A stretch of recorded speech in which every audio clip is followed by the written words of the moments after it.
des interventions dans le fil de discussion? Oui. Il y avait plusieurs questions et il y a une première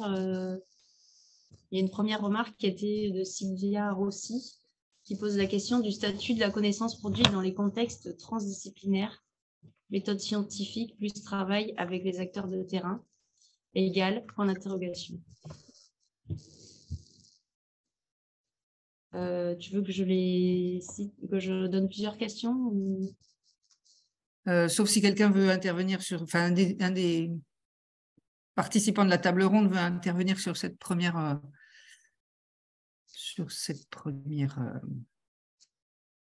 premier commentaire.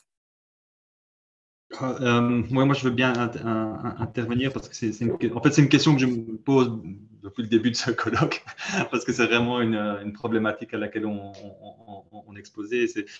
Je crois qu'il faudrait presque une après-midi pour faire un atelier là, autour de ça. En fait, nous, la manière de répondre à ça, parce que très vite, quand on rentre dans une évaluation des connaissances qui se produisent, on retombe très vite dans un piège finalement d'asymétrie ou d'injustice épistémique ou quoi que ce soit, où on commence à donner plus de valeur à un type de connaissance que d'autres, à dire mais finalement qu'est-ce qu'est une connaissance de bonne qualité, rigoureuse, légitime, etc. Donc je ne dis pas que c'est obligatoirement ça qui se passe, mais on retombe vite là-dedans. Donc nous, pour l'instant, nous, on a vraiment envie de beaucoup plus soutenir, avant de regarder le type de connaissances qu'on produit, ce qui est important pour nous, c'est la démarche dans laquelle on rentre. Et on veut vraiment soutenir la logique de démarche de recherche. Donc, la démarche qui consiste à vraiment déjà poser un problème, se mettre en question, travailler les résultats qu'on dit un peu inconvenants, c'est-à-dire ceux qui ne viennent pas spécialement valider les hypothèses de départ ou les idées préconçues. On travaille la complexité, la nuance. On se rend compte que finalement, c'est jamais un noir ou blanc. J'entendais ce matin quelqu'un d'une association, je crois que c'était Marine Doré, qui disait oui, des fois on entend des choses qui ne nous conviennent pas très bien. Et bien justement, comment on travaille ça? Si on voit ça à l'œuvre, en fait, là on se dit ça y est, là on est vraiment dans une problématique de recherche, dans une démarche de recherche, et finalement on va être beaucoup plus confiant sur ce qui en ressort. Donc voilà, on n'a pas encore vraiment la réponse à ça, mais on préfère pour l'instant, plutôt que de mettre l'accent sur l'évaluation de la connaissance produite, on voudrait plutôt mettre l'accent sur l'évaluation de la démarche qui est à l'origine des connaissances qui émergent des projets. Voilà un petit peu comment nous, pour l'instant, on travaille la question.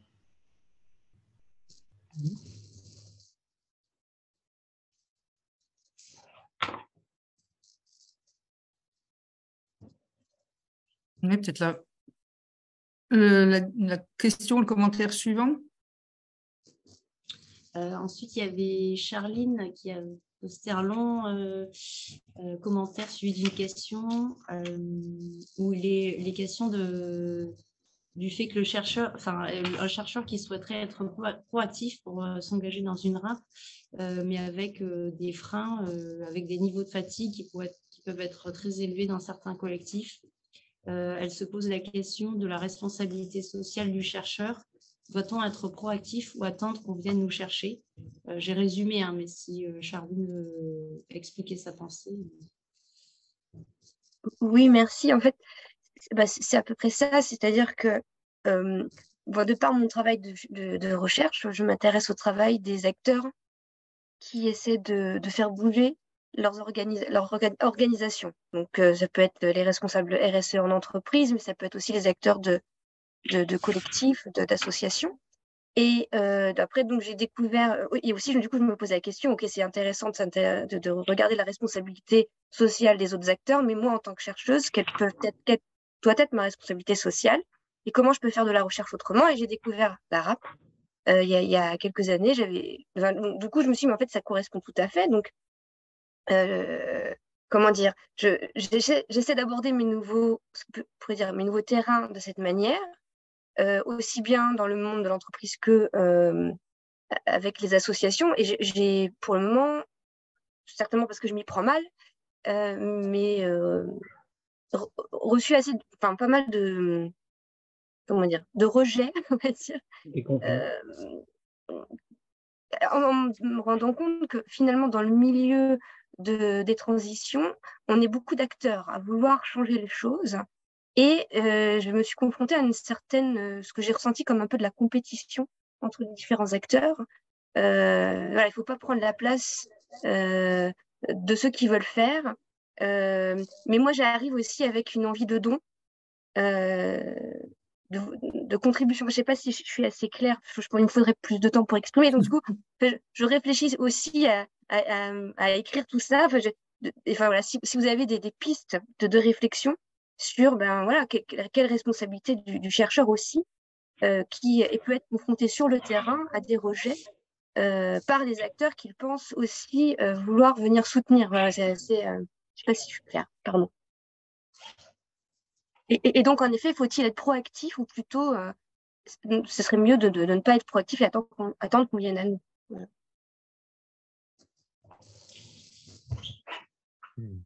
Qui veut répondre ou tout au moins de faire part de son expérience? Oui, j'entends plusieurs choses dans cette question. Il y a beaucoup.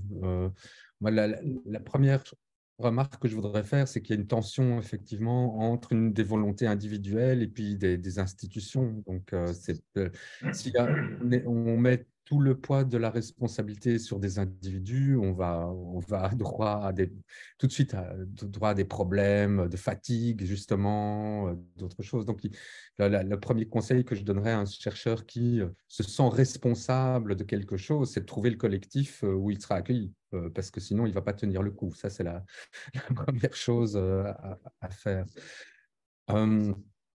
Ensuite, j'avais une autre idée qui m'échappe là pour l'instant. Oui, concernant les terrains, là, je pense que être mal reçu sur un terrain, ben oui, c'est normal aussi. Je veux dire, c'est une expérience peut-être pas très agréable pour un chercheur, mais ça fait preuve peut-être, ça démontre en tout cas d'une certaine capacité de terrain à s'organiser et à savoir ce qu'il veut, ou des collectifs qu'on veut investiguer, enfin, de ne pas se faire complètement manipuler, retourner ou autre. Donc, en tous les cas, moi, en tant que chercheur, si je trouve un terrain comme ça qui me résiste, je trouve ça plutôt intéressant. Je trouve ça veut dire qu'il est plutôt vivant et que c'est plutôt un bon signe. Il ne faut pas donc tout de suite le prendre mal, je dirais. Et puis les articulations, c'est le troisième point que je voulais dire, avec des chercheurs français disons, qui s'intéressent aux aspects sociaux de l'énergie. On regarde un peu tous les dispositifs, ou plutôt les cas dans lesquels il y a eu des articulations entre associations et académiques. Quels sont les lieux où il y a eu de la recherche, d'où vient la demande de recherche, est-ce qu'elle vient des associations, des universités, quels sont les dispositifs qui marchent plus ou moins bien, quelles sont les structures institutionnelles du côté associatif qui fonctionnent avec de la recherche ou moins bien. Enfin, voilà, on se pose toutes ces questions, on n'a pas encore dépouillé tous les cas qu'on est en train de voir, mais c'est pour dire que les cas sont extrêmement variés, multiples, et qui dépendent d'une série de facteurs, comme on s'en doutait, mais qu'on a intérêt à comprendre comment le collectif, l'association, le terrain, on l'appellera comme on veut, est organisé, est structuré, parce qu'il va être plus ou moins accueillant, plus ou moins disposé à intégrer éventuellement de nouvelles questions qui pourraient le mettre en danger aussi. Donc, peut-être que la responsabilité du chercheur, ce n'est pas de vouloir arriver comme un éléphant dans un magasin de porcelaine, mais d'abord de comprendre de quelle porcelaine il s'agit et comment elles sont fabriquées, ces belles porcelaines, avant d'y mettre les pieds, je dirais. Ce serait ça, peut-être sa première responsabilité. Voilà, les premières réflexions qui me viennent.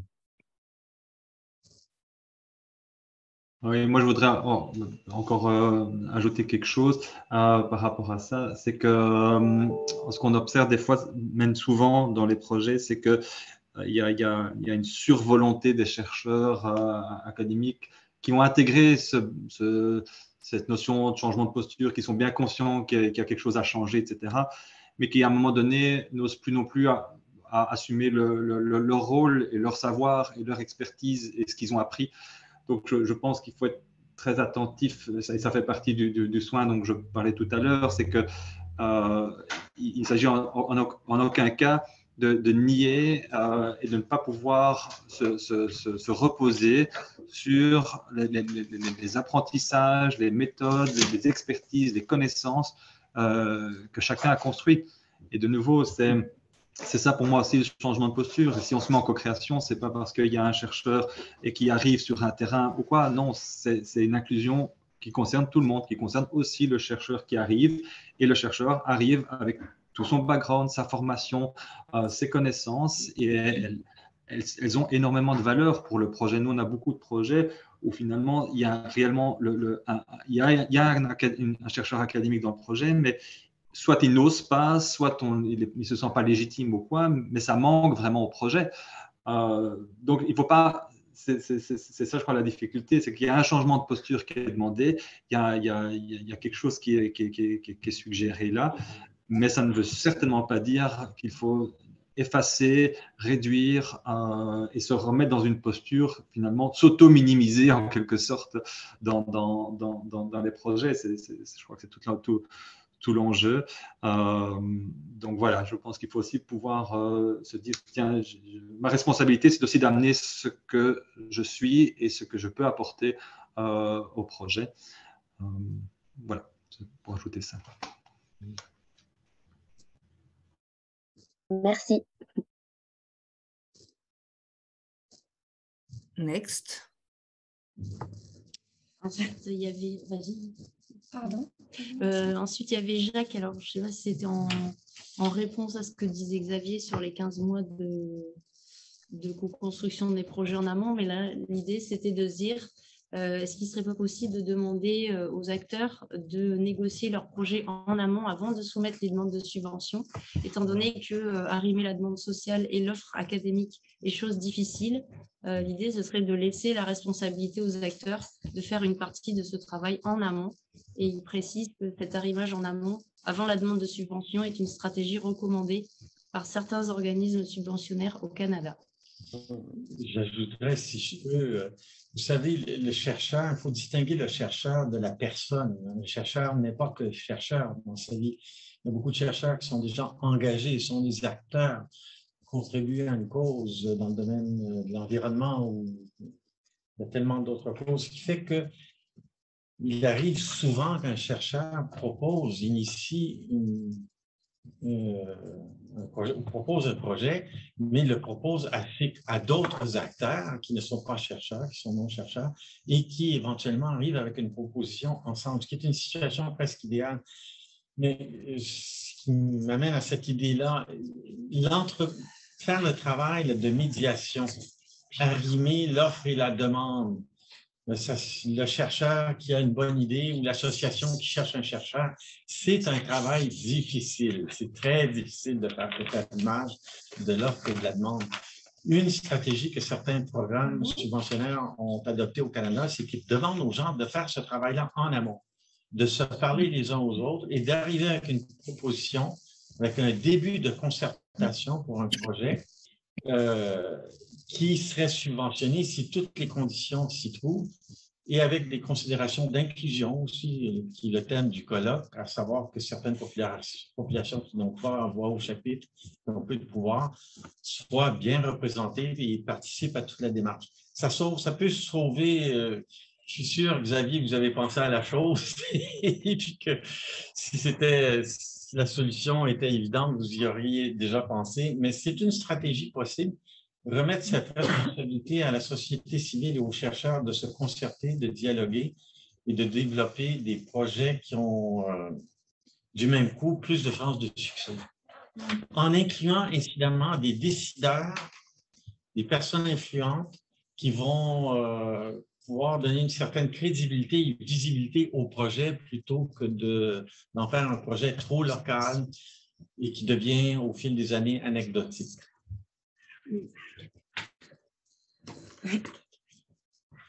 ça faisait partie, enfin, le fait d'avoir un projet, enfin, un partenariat déjà existant et avec une problématique déjà bien avancée, c'était une des conditions de l'appel à projet ANR SAPS, en tout cas le deuxième, en 2022. Et il y a Olivier qui demande du coup qui paye alors les différents acteurs pour ce long travail en amont. Une bonne question. Bon, on espère qu'il ne sera pas trop long en amont. C'est un projet, c'est le début d'un dialogue et d'une concertation. On ne demande pas un projet développé au complet, mais le début d'une concertation, plutôt que de laisser l'organisme subventionnaire, laisser la responsabilité de faire cet allumage, de faire l'accompagnement du dialogue entre les uns et les autres depuis le départ. Oui, mais c'est déjà le cas, je trouve, dans les projets interdisciplinaires. Donc, au sein de disciplines académiques, en général, on soumet un projet très vite sans qu'on ait vraiment eu le temps de dialoguer. Et si donc il y a un mélange SHS et épistem, hein, donc avec des cultures différentes, au début de projet, on se rend compte qu'on ne se comprend pas, qu'on ne parle pas le même langage, qu'on n'a pas les mêmes vues sur le projet, même si on l'a rédigé ensemble. Et idéalement, il faut prendre 6 mois au moins pour se mettre d'accord. Voilà, c'est ce que moi je fais dans un projet qui est en plus transdisciplinaire et européen. Europe, là, on est en train de se faire des séances de langage commun, des concepts qui ont l'air basiques pour les gens. Mais en fait, il y a chaque fois des perspectives différentes et donc il faut qu'on s'accorde, et ça prend du temps. Et donc, il faudrait peut-être que les financeurs acceptent qu'il y ait 6 mois de financement au début de projet pour accorder ces violons, pour ne pas, et qu'acceptent qu'on ne démarre pas tout de suite les work packages à la succession, etc. Qu'il y ait un work package 1 ou 0 qui prenne 6 mois pour finalement reficeler le projet qu'on n'a pas eu le temps de faire correctement.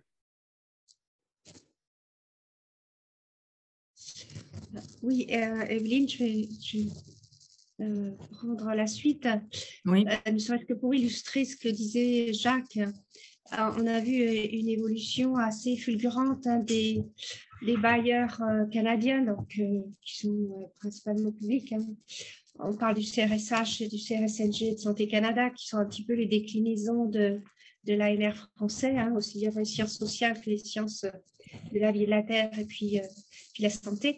En 2006, moi, ça m'est arrivé de partir tout au nord de l'Ontario et avec un projet tout ficelé. Et les Premières Nations CRI m'ont dit, bah, tu repars, tu as une approbation éthique de ton université, qui était l'université de Carleton. Tu repars et avec une espèce d'esquisse de projet. Bon, tu reviens et on va faire un aller-retour. Donc, on est arrivé à faire comprendre à l'université de Carleton qu'une approbation éthique, ça ne se faisait pas sur un projet qui a été conçu dans un bureau à l'université et qui n'avait pas été co-construit avec la communauté concernée. Donc, première petite victoire, donc une approbation éthique en 2 temps. Et puis là, je vous saute des étapes. Plus récemment, on a des projets qui ont été donc financés avec des grosses sommes. Alors, j'ose pas dire à Xavier ou à Copriorité, encore moins à l'ANR, les montants, c'est 19 millions de dollars canadiens sur 5 ans et qui se font main dans la main avec des Premières Nations et des académiques. C'est le Fonds pour la transformation, New Research for Transformation, et avec des questions co-construites, et puis avec cet arrimage dont parlait Jacques tout à l'heure, alors vous l'appelez émergent, vous l'appelez incubation, vous l'appelez comme vous voulez, mais là aussi le gouvernement canadien et le Tri Council ont décidé de mettre des moyens très en amont pour que cette co-construction se fasse dans d'excellentes conditions. Et jusqu'à aujourd'hui, où maintenant, on a même des appels à projets qui sont effectivement conçus par des communautés, en particulier des Inuits dans le Nord, là, qui travaillent beaucoup sur les changements globaux, les impacts des changements globaux, et qui vont faire des call for scientists. Donc, ils vont chercher des académiques au sud en fonction de questions qu'ils ont définies eux-mêmes et ils vont donc décrire le profil du chercheur qu'ils cherchent et la discipline qu'ils cherchent et constituer des équipes pour pouvoir répondre à des questions qui sont souveraineté alimentaire, impact minier, indépendance énergétique. Voilà, donc, et on a maintenant toute une série de jeunes chercheurs autochtones qui sont rentrés dans le cursus universitaire, qui publient d'excellents articles et qui montrent comment ils ancrent leur méthodologie de recherche dans leur savoir locaux et dans leur vision du monde. Donc, ils appellent ça la décolonisation de la recherche. C'est quand même Linda Smith, une Maori, demi-Maori de Nouvelle-Zélande, qui a inauguré le processus. Et là, maintenant, on a une littérature foisonnante sur une réappropriation complète des processus de recherche par des communautés qui étaient autochtones, en particulier, qui étaient exclues des processus de recherche. Donc, un vrai plaisir pour les personnes qui sont dans cette mouvance.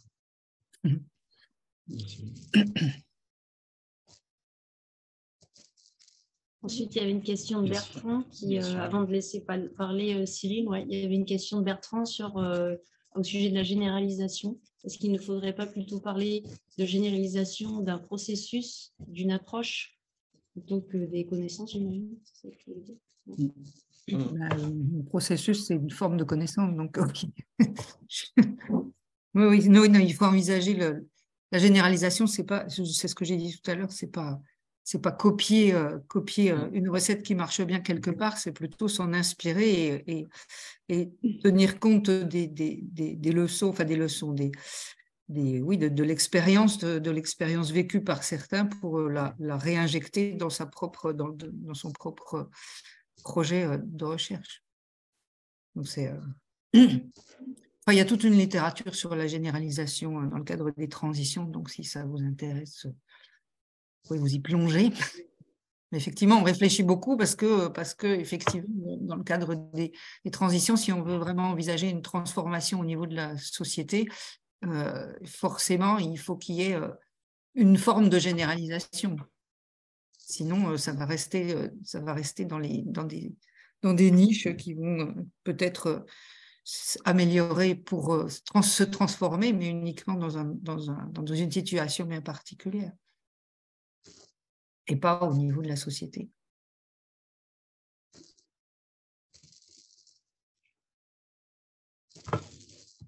Cyril, peut-être? Oui. On s'écoute sur... Oui, mais j'avais baissé ma main parce que j'ai mis un commentaire dans le chat du coup, mais très rapidement, oui, Sciences Citoyennes, je reviens sur la question du soutien des acteurs et des chercheurs dans les phases de co-construction d'un projet de recherche avant même de lancer le projet de recherche participative, mais en tout cas, le fait de le construire ensemble, c'est un élément du plaidoyer de l'association Sciences Citoyennes depuis plusieurs années, en fait, de reconnaître cette phase et la nécessité de la soutenir financièrement, en fait, cette phase de co-construction d'un projet avant même de lancer sa réalisation. Et du coup, c'est ce que Sciences Citoyennes a réussi à mettre en place dans le dispositif CO3 co-construction des connaissances, qui a été évoqué tout à l'heure, donc du coup, qui lance des appels à projets depuis 2018, avec ce double guichet de soutien, financement, projet consolidé, de recherche participative, mais aussi de financement de la phase amont, qui a été appelé les projets en émergence de recherche participative. Et ce dispositif-là, il a été repris donc par l'ANR, et donc on a entendu Thierry Lescure l'évoquer, puisque c'est le prochain appel à projet que l'ANR lancera sur la recherche participative, a été calqué sur le modèle de CO3, co-construction des connaissances, mais aussi l'INSERM s'est lancé aussi en 2022 dans un dispositif qu'elle a appelé d'amorçage de projets de recherche participative. Donc cette question-là commence à émerger et à être reconnue comme essentielle en fait, pour la réussite des projets de recherche participative.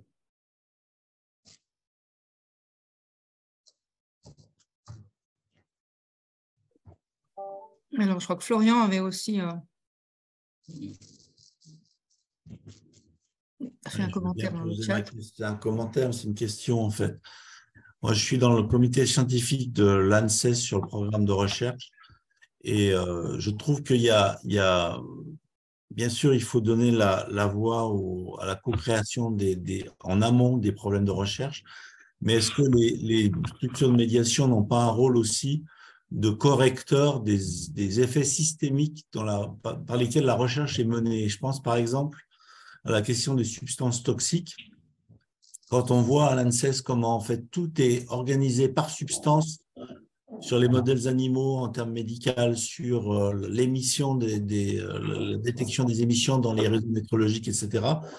Et comment ça ne peut pas rencontrer des problématiques citoyennes qui se posent plutôt la question de quelles sont les causes de la pollution que je subis.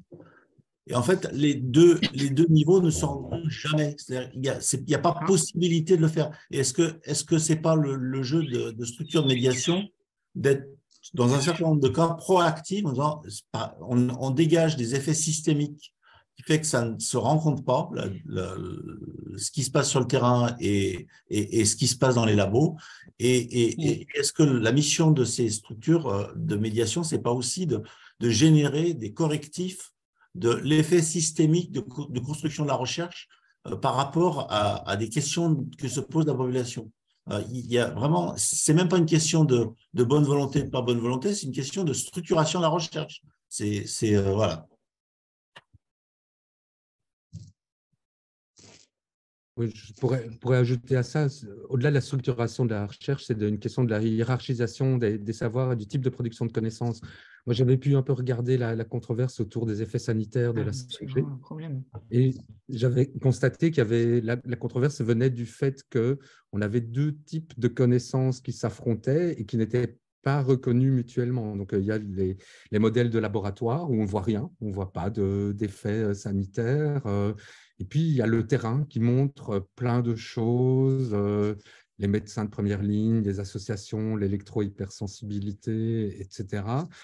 Et ce n'est pas du tout les mêmes manières de produire et de collecter les connaissances. Et c'est assez typique des controverses en santé-environnement, en fait. C'est souvent comme ça que ça s'est passé dans le passé. Donc, ça vaut la peine de revenir en arrière et d'analyser ce qui s'est passé dans ce type de controverse pour montrer qu'effectivement, il y a eu des hiatus parce que le labo n'avait pas trouvé les bons protocoles. Finalement, en général, c'est ça qui se passe. Et puis, quand on a trouvé le bon protocole, alors on peut articuler les connaissances produites au labo et sur le terrain. Mais tant qu'on n'a pas pu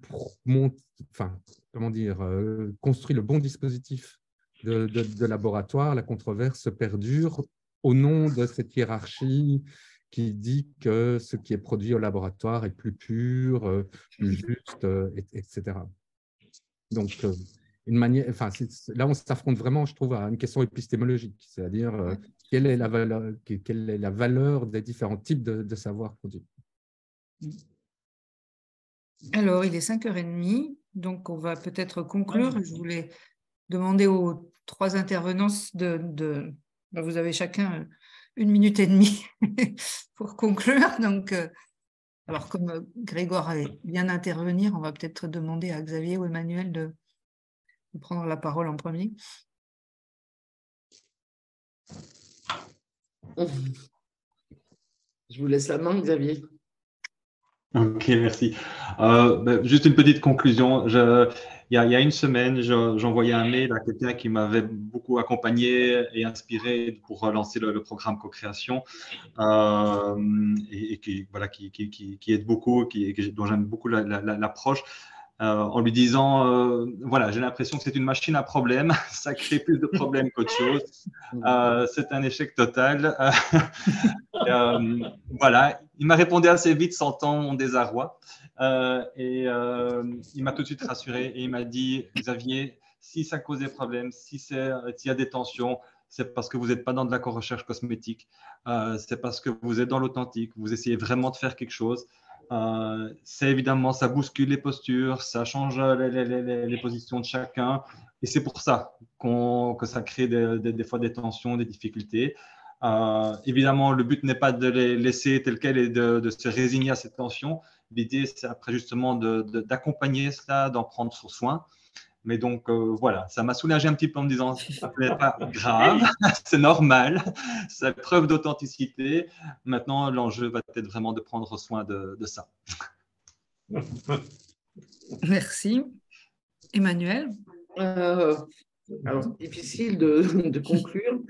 Moi, j'ai été très intéressée par tout ce que vous dites parce que c'est un point de vue plus de la recherche par rapport à d'autres points de vue qui est plus associatif, hein, même si les deux se rencontrent.